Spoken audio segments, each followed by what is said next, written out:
El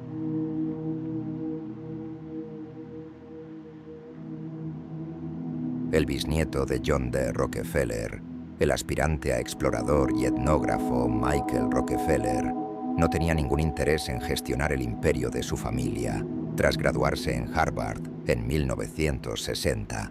En lugar de ello, partió hacia las remotas tierras salvajes de la Nueva Guinea holandesa para coleccionar arte realizado por el pueblo Asmat. Pero antes de que pudiera completar su segundo viaje para encontrarse con los Asmat, en noviembre de 1961, el barco de Rockefeller zozobró frente a la costa sur de Nueva Guinea y se vio obligado a intentar nadar hasta la orilla. Esa fue la última vez que se supo de él. A pesar de un esfuerzo de búsqueda gigantesco y una tormenta mediática, Michael Rockefeller nunca fue encontrado y las autoridades finalmente lo declararon como sin vida por ahogamiento en 1964. Pero en las décadas transcurridas desde entonces, varios investigadores y escritores independientes afirman haber descubierto pruebas de que las autoridades ocultaron la oscura verdad sobre la muerte de Michael Rockefeller porque era demasiado horrible para revelarla. Y es que supuestamente se dice que Rockefeller no murió ahogado, que de hecho logró llegar a la costa, pero no era consciente de lo que le esperaba en ese lugar, pues según su vida fue arrebatada y devorada por los Asmat.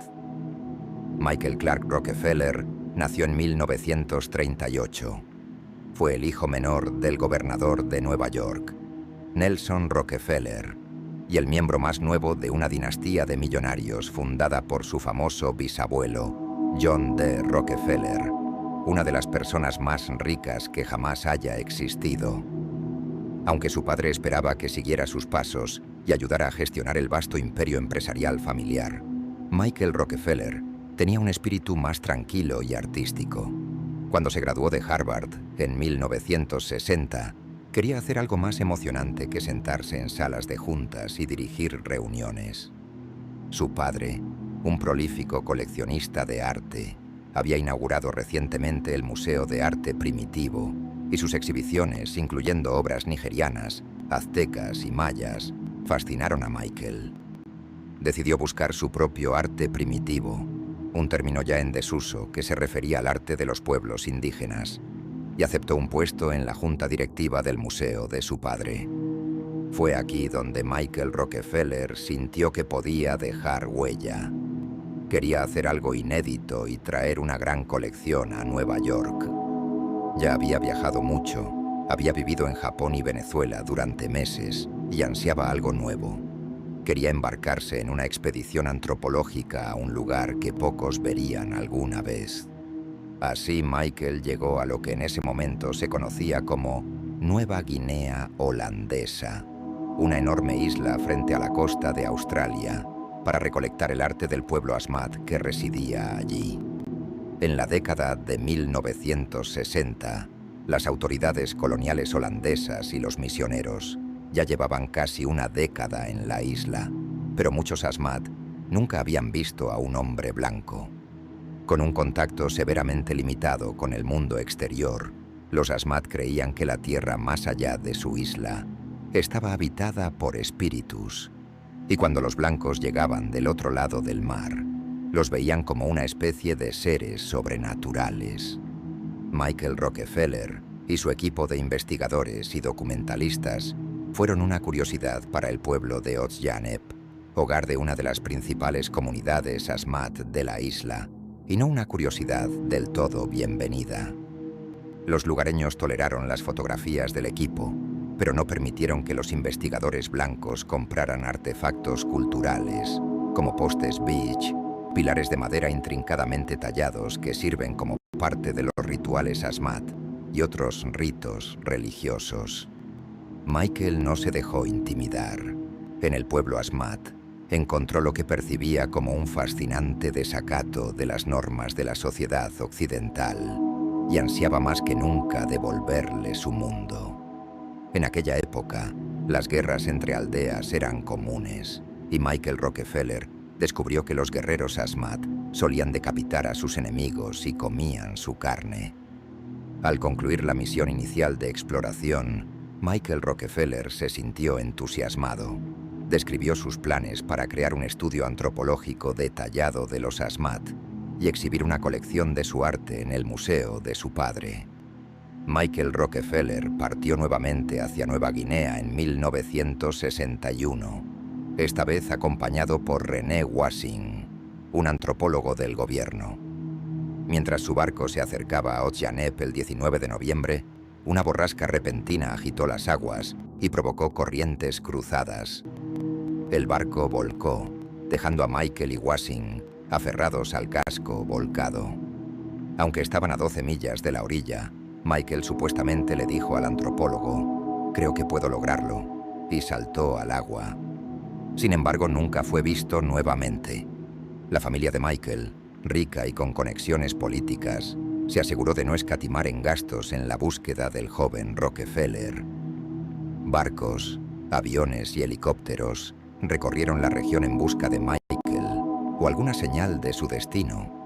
Nelson Rockefeller y su esposa volaron a Nueva Guinea para ayudar en la búsqueda de su hijo. A pesar de sus esfuerzos, no pudieron encontrar el cuerpo de Michael. Tras 9 días, el ministro del Interior holandés declaró: «Ya no hay esperanza de encontrar con vida a Michael Rockefeller». Aunque los Rockefeller aún creían que existía la posibilidad de que Michael apareciera, abandonaron la isla. 2 semanas después, los holandeses suspendieron la búsqueda. La causa oficial de la muerte de Michael Rockefeller fue ahogamiento. La misteriosa desaparición de Michael Rockefeller causó sensación en los medios. Los rumores se extendieron como la pólvora en tabloides y periódicos.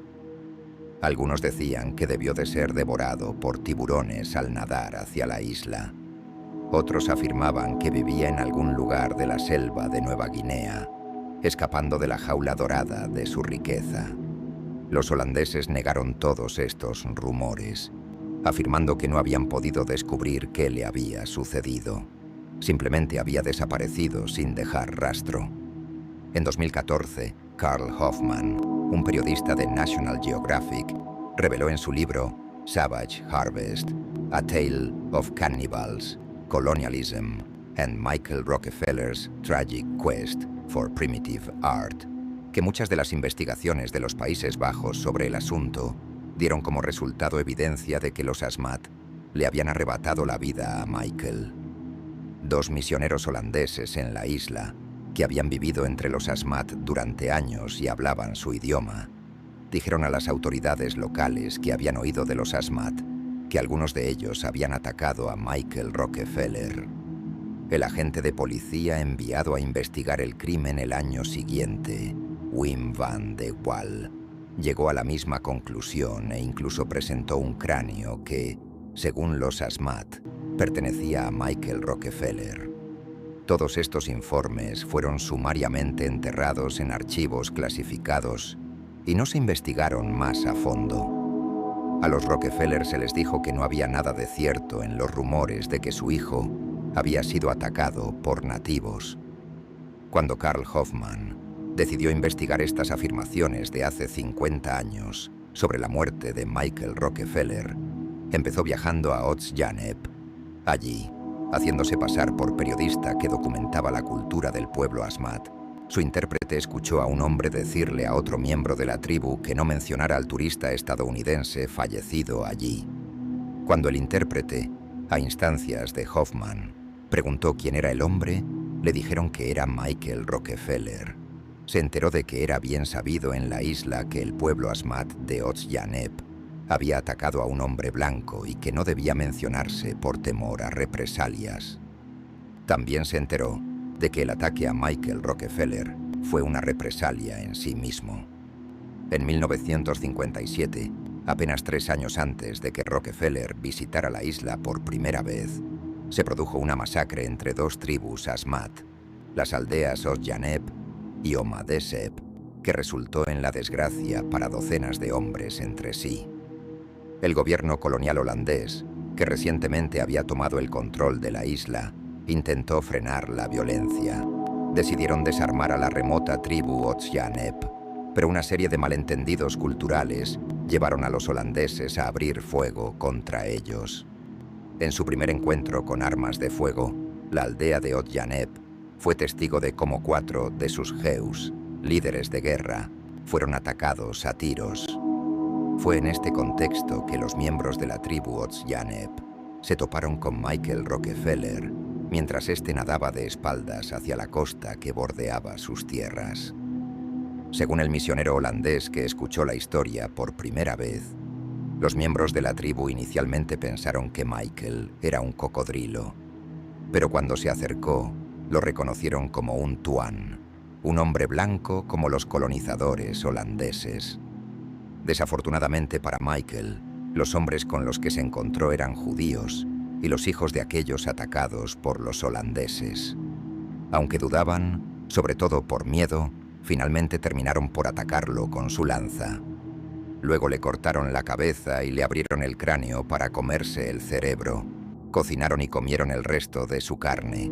Convirtieron sus fémures en dagas y sus tibias en puntas para lanzas de pesca. Le drenaron la sangre y los miembros de la tribu se empaparon en ella mientras realizaban danzas rituales y actos eróticos. De acuerdo con su teología, los habitantes de Otsjaneb creían que estaban restaurando el equilibrio mundial. La tribu del hombre blanco había atacado a 4 de ellos y ahora se habían vengado. Al consumir el cuerpo de Michael Rockefeller, podían absorber la energía y el poder que les habían arrebatado. Aunque muchos Asmat le contaron esta historia a Hoffman, nadie que hubiera participado quiso presentarse. Todos simplemente dijeron que era una historia que habían escuchado. Entonces, un día, cuando Hoffman estaba en la aldea, poco antes de regresar a Estados Unidos, vio a un hombre simulando un ataque como parte de una historia que le contaba a otro. El miembro de la tribu fingió clavar una lanza, disparar una flecha y cortarle la cabeza a alguien. Al oír palabras relacionadas con el ataque de Michael Rockefeller, Hoffman comenzó a filmar, pero la historia ya había terminado. ¿Y tú qué opinas? Cuéntanos en los comentarios. También comenta qué otras historias quieres que sean contadas. Dale me gusta, suscríbete y activa la campanita de notificaciones para que te enteres cuando se suba un nuevo video.